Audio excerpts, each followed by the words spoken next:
Hello, you are all welcome to my channel. Do I look different? Do you like the way I dress? In case you're seeing me for the first time, my name is Oge, and here is the Spiritual Solution. I welcome you all. Today, there is something I want to tell us.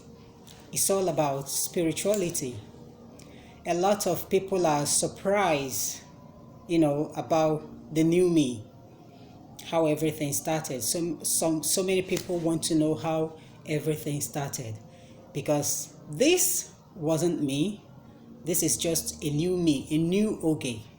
So I want to use this medium to let people know how I started all these things about spirituality, so that you wouldn't be confused, okay? I didn't just start it. It all started some years back. I knew there was something happening to me which I can't really place my fingers on. I know that there is something extraordinary that happens to me which I kept on bottling up all to myself. But how everything started, okay, was when I got sick. And that was in, what year was that? That was in 2011. I was so sick, seriously sick, that I went to so many reputable hospitals, and they couldn't diagnose actually what the sickness was. Okay, they kept on treating so many things. At a point, some will say that it's malaria, some will say it's typhoid, and then at a point they started seeing so many things. One doctor said that I had shingles, and actually I didn't know what shingle was then. He explained what it was to me. And another person said that I had a swollen liver. Yes, that my liver was swollen. They started treating that. The next thing was diagnosing me of stone in the gallbladder.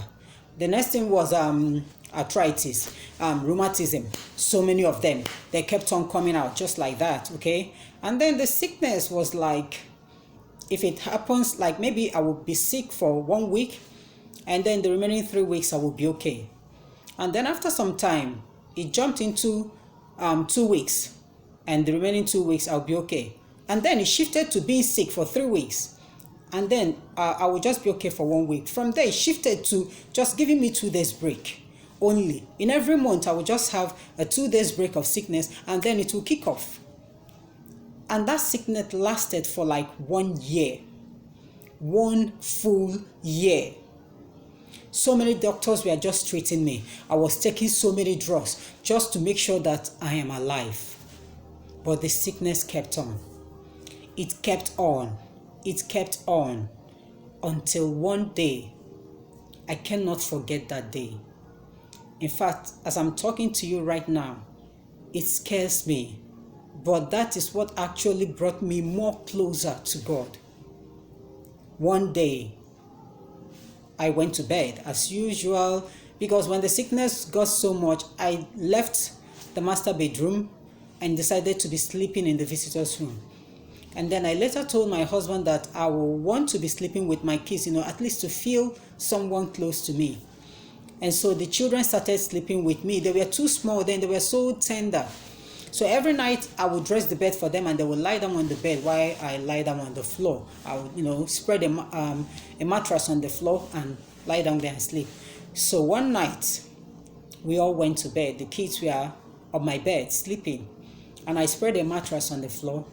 I lay down there and slept off. And then in the middle of the night, I felt my body being, lifted up, just like this. I've never felt like that before in my life, okay? Looks as if, my body was just lifted up. And then I stood up. I stood up and looked, and I still saw my body lying down on the floor. Meanwhile, I was standing up. And then I walked closer to my kids. They were sound asleep. I couldn't tell what it was. So I just turned, I walked through the door, but I didn't open the door. I just passed through that door. And then the next place I found myself was in my parents' house. Then my sisters, they were all married, but they came back and decided to spend some time, in our parents' house. So I came there. They were all putting on nightwear to show you that it's already night. So when I came there, they were in the parlor chatting, almost about going to bed. So I sat down with them. While they were chatting and laughing, I was also, laughing, but I noticed that nobody was laughing with me. Nobody was talking to me. They were all talking, to each other, laughing with each other, but nobody was looking at me. So I got worried. In order for me to, make them know that I am there, I tried to tap one of them on the laps. But instead of my hand tapping her laps, my hand went into her body. So I pulled my hand out because I was scared. I didn't know what was happening. I was so scared. So I just sat down there watching them chatting amongst themselves. And then I noticed a woman sitting beside one of my sisters. That my sister didn't even know that the woman was there. But I knew that a woman was there, and I saw the woman, and the woman saw me. But I was too scared. I didn't know what to say because I didn't know what was going on. And so the woman now asked me, am I shocked to see her? And I said yes. So I asked her, why are my sisters not seeing me? Why are they not chatting with me?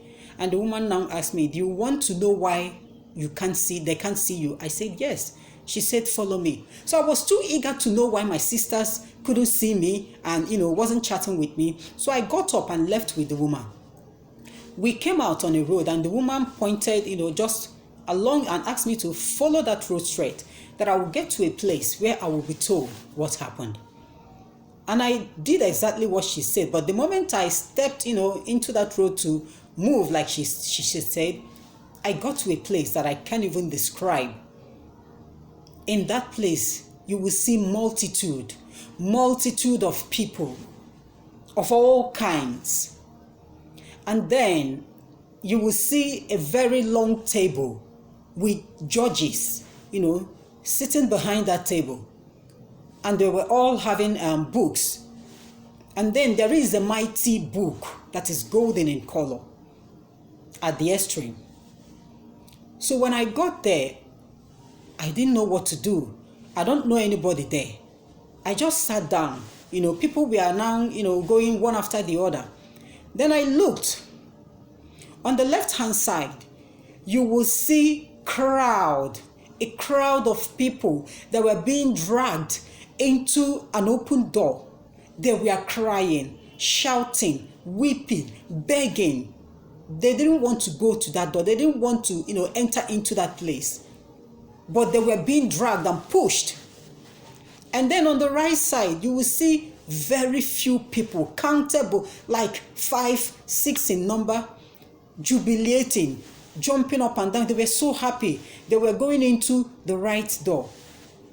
I just sat down there, watching what was happening. The next thing, a man signaled me to come. And I walked up to him. The man opened that mighty book, looked into that book, then closed it. And the next question he asked me was, who sent you here? I told him I don't know. After some time, he asked me again, how did you get here? I told him I don't know, that I'm confused. The man now told me that the next thing he said was, you will go back. When he said that, no, I didn't find it funny because I didn't want to go back. So I started crying. I begged him. I told him that I don't want to go back, that I've been suffering, that I've been sick, seriously sick, but that ever since I got to that place, that my body, was cool, and I want to stay there with them. The man insisted and told me, you will go back. He said it a second time. I kept on begging him to allow me stay with them, that I want to stay there with them. The next thing he said was, your husband and your children needs you. I told him that they are fine, that they are okay, that they are not sick, that I'm the only sick person, that I want to stay there with them. But he didn't listen to that word that was, that my pleading. So he brought out, there is an old envelope, which I don't see anymore. Maybe, you people can remember that envelope. It's white in color, and then it has this red and blue stripes at the edges. So he brought out that envelope and told me that he is going to send me on a mission. So I asked him, where are you sending me to? He wrote something on that envelope and gave me. So when I looked at that envelope, I saw my parents' address. But then, I don't know how to describe this. Like there is nothing like emotion. You don't know anybody. You don't feel anything. You can even see your sibling without knowing that that person is your sibling. So when I looked at that address, I got to realize that it's my parents' address. But then, I didn't know it was my parents' address, and it doesn't. I didn't care. So when I collected that envelope, I told him, okay, when I get there, what will I do? He said, when you get there, you will know what to do. You will do something for me. You will have to go back.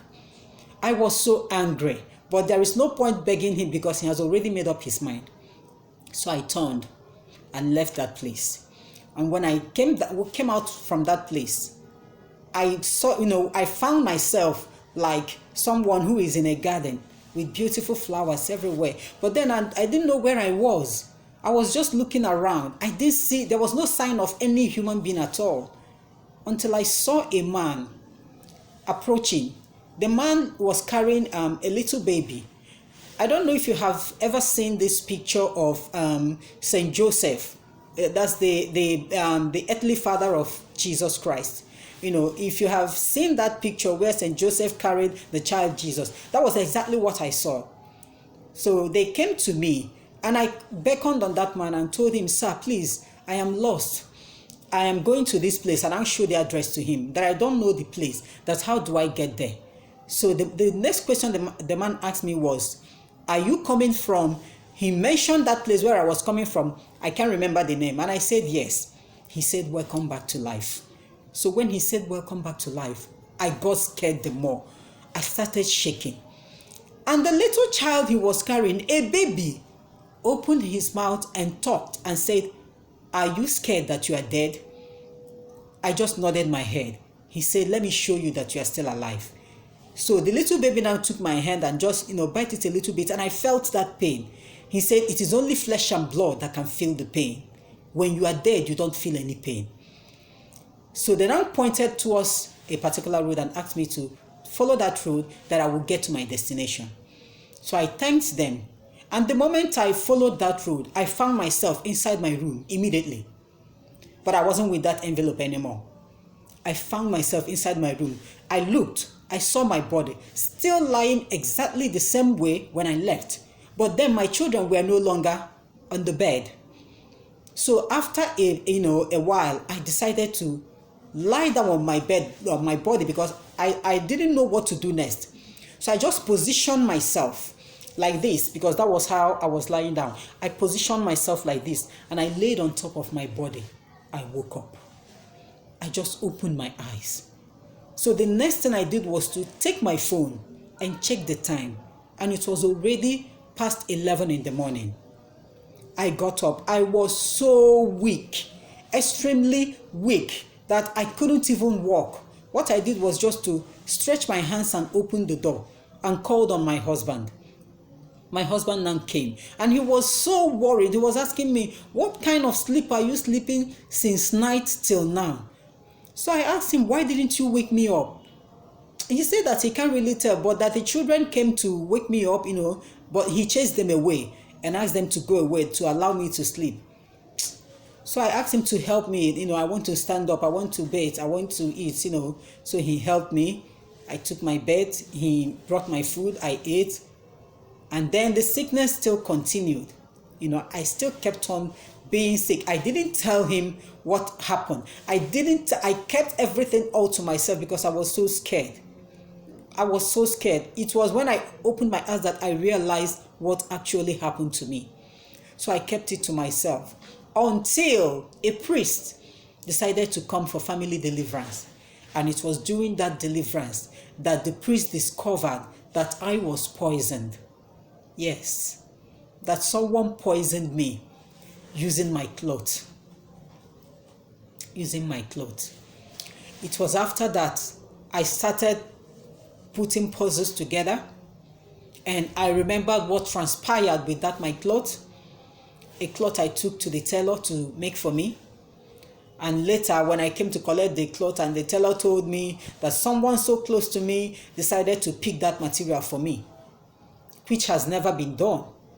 Okay, I decided to go to that person's house, collected that material, tried it on and took it back to the tailor. He amended it, and then I started wearing it. But I never had such a thing in mind that someone close to me can do such a thing to me. And that was how the sickness started. So it was the priest that revealed everything. And there and then, there was a collective prayer. The priest asked everybody to stretch out their hands upon me and let the will of God be done. And everybody did as he said, and they prayed. The miracle didn't take place immediately. Whatsoever happens immediately, I don't call such things miracle. I call them magic. There is a way that miracle happens. It's a gradual process. When it will be complete, you won't tell. You will just, see that everything is now working normal. You will no longer remember the past, because that was what happened to me. At a point, I started doing the things I couldn't do anymore. I even forgot about the sickness. And I had to, I sat down one day and I said to myself, what happened? I am no longer sick. I only fall sick when I am supposed to fall sick like a normal human being. No longer being sick all the time. So it was after the whole sickness left me that I started having visitations. I've talked about that visitation in one of my videos. I started having visitations, of the heavenly beings, supernatural beings, spirits of all kind, visiting me. And then it was during those visitations that I started having messages that my palms, there is something that God has placed on my palms, that I will use my palms to work for him. But where I noticed that he channeled me to is for healing and to save humanity with these hands. Whatsoever I do with these hands must work. And when I pray for the sick and lay my hands on that sick, the sick will get healed. Actually, before these visitations and the messages started coming, it has been happening to me, but I didn't know. I can't really tell, what was happening to me there. But whenever I go for hospital visitation, whoever I touches and pray for, if I come back the next day, they will tell me that the person has been discharged. I just thank God. I thought it was just a normal occurrence. I didn't know that it was that gift that was working. Until when I had a dream where I was told to go and meet someone in the hospital who is about passing away. Pray with that person, lay my hands on that person so that the person will get healed. But that message came when I was seriously sick. I couldn't do what was asked of me to do. But on there was a particular day that I told my husband to take me to the hospital, that I need to see the doctor. So when we were about going to the hospital, on our way, there was so much hold up. We were trying to see if we can take, other roads to get to the hospital. So we just came to a particular road. When we came to that particular road, a friend of mine just flashed through my mind. I just told my husband, hey, that a friend just flashed through my mind, that I haven't seen her for a long time. My husband just said, call her now to find out how she is. We were at a particular spot, because the hold up was much. So I called out my friend. She picked, and I asked her how she was. She started crying and told me that she has been in the hospital for the past 1 week. So I got shocked, and I asked her which hospital. She told me, and it was at that hold up, at that particular place where our car stopped. That was where the hospital is. Directly opposite there is the hospital. So I begged my husband to just drive into that hospital, that she said that she's there. When I got to that hospital, I walked in. Immediately I walked into her room. What I saw was a skeleton lying down on the bed, and I shouted, Jesus. She got up and said, what is that? I said, no, that I felt, a slight pain. I didn't want to tell her what I saw. So when I got there and I asked her, how are you feeling? She started crying, started narrating her, sickness to me and everything. I was so sick, but I asked her to stretch out her hands. Let's pray. She stretched out her hands, I held her, and we prayed. Could you believe that after that prayer, I left? I was still sick, seriously sick. I went to see my own doctor also. We got home. The following day, someone who was about to go into a surgery a second time was discharged. The doctors couldn't see whatever it was that was disturbing her any longer. The sickness left her. She regained her strength. She said that she couldn't tell what happened. That the moment I left that hospital, she felt a very energy entered into her body. The doctors were shocked. They had no option but to discharge her. So when they got home, the husband asked her to call me, that he himself wants to speak with me. They tried my number, but they couldn't get me. But then my own sickness continued. You see this God and the way he works. My sickness continued until God decided to heal me also, okay? So I've, checked my life, okay? Running away from what God has destined me for. It's a waste of my time. I am even regretting that I answered my call so late. I am regretting it. But now that I have answered it, I pray to God that nothing will take me back to my former years. I will use this hand to work for God. And I pray that God will use this hand to save mankind. I pray that whenever this hand touches the sick will be healed. I pray that this hand, whenever I perform any spiritual work with this hand for good intentions, let it go well. And it has been going so well. So I am making this video for those people who are kind of shocked seeing me, okay, doing spiritual works, talking about God, this, that. It didn't just start now. I will put it this way, that I have been under a tutorial class. God has been grooming me all these years that I was running away from this work. But I think I have kind of passed the exam. I won't say that I have graduated. No one graduates until you get to that heaven. So I have passed that exam and I have decided to answer that call. So when you see me, whenever you come across my videos and you see me talking about nature and the wonders of nature and what nature can do for us and how God is using nature to save us, don't be surprised. Don't be surprised. Watch this video, listen to my story, and you will know how everything came to be. All right?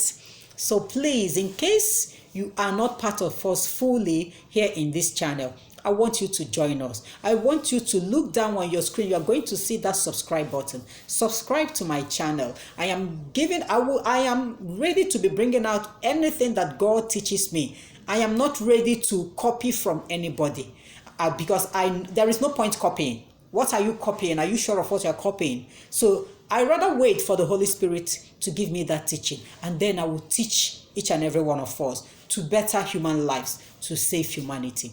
That is all I have for you today. So what is my name once again? Oge. I don't want you to forget it, okay? Until next time, I wish you all the best, and I love you all. Have a wonderful day.